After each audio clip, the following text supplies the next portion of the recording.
Vrtoglavica je veoma neprijatan simptom i posljedica je velikog broja bolesti i obolenja. Manifestuje se osjećajem okretanja okoline, osjećajem ljuljanja, tonjenja ili propadanja ili samo osjećajem neravnoteže i nestabilnosti.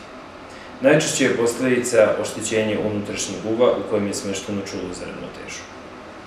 Benigna vrtoglavica ili narodski kamenčići uvu manifestuje se jakim napadom vrtoglavice nakon naglog pokreta glave ili tela.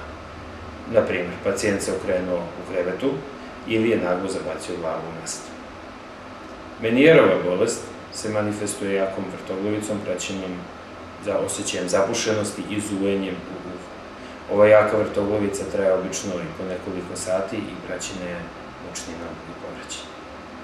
Neuronitis vestibularisa nastaje iznenada i praćen je jakom vrtoglavicom koja traje danima, a pacijent u akutnoj fazi obično nije u mogućnosti da se samostalno kreće.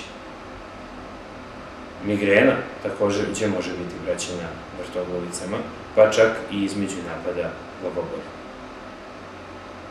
Jedna od najopasnijih bolesti koja se može manifestovati i vrtoglavicom je moždani udar, gdje je obično prisutna jaka glavobolja, praćena povraćanjem, a mogu biti prisutni i drugi neurološki simptomi.